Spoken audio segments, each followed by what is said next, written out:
Trump's tariffs went live 1 minute past midnight on Tuesday, hitting some of America's closest and biggest trading partners.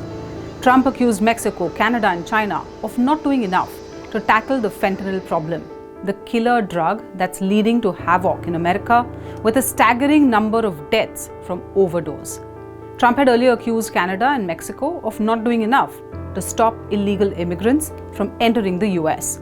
Both countries had then rushed to add extra personnel on their borders, and Canada even announced a border czar. All this, it seems, hasn't impressed the US president, who renegotiated a trade deal with Canada and Mexico in his first term to make it what he called fair for the US. And yet, he has now pushed these tariffs on his own neighbors. Trump's confirmation that the tariffs he had deferred will be imposed sent global markets into a tizzy. The Mexican peso and the Canadian dollar also fell. For at least 3 decades, Canada and Mexico have enjoyed a tariff-free trade with the US and have promised to hit back. Canada's Prime Minister Justin Trudeau called these tariffs unjustified. In a statement released by his office, Trudeau said the tariffs will disrupt an incredibly successful trading relationship.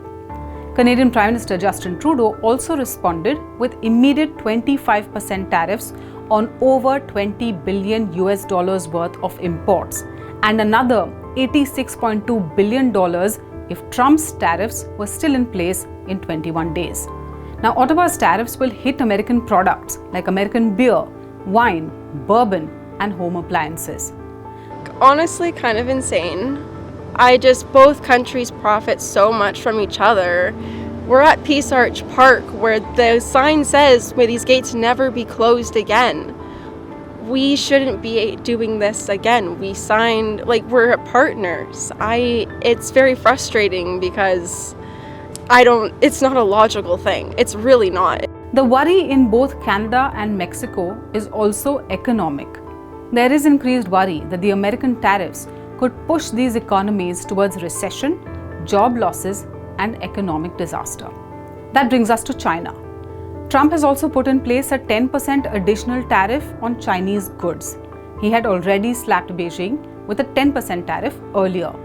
This brings the total tariff to 20%, which is on top of the existing tariffs of up to 25% that Trump had put in place during his first term, and that was on $370 billion worth of Chinese imports.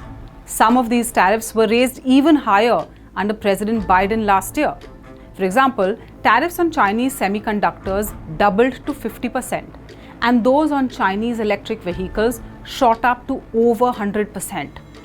So this new 20% tariff will now hit popular US consumer electronics from China that had previously avoided tariffs. These include smartphones, laptops, gaming consoles, smartwatches, speakers, and Bluetooth devices.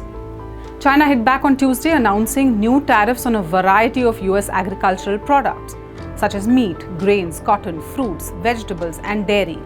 It has also blacklisted 15 US entities from exporting to China and placed 10 more on its unreliable entity list. The tariffs announced by Trump are different from the reciprocal tariffs that will kick in from the 2nd of April. For more such videos, subscribe to SNG News and make sure you like and share our videos.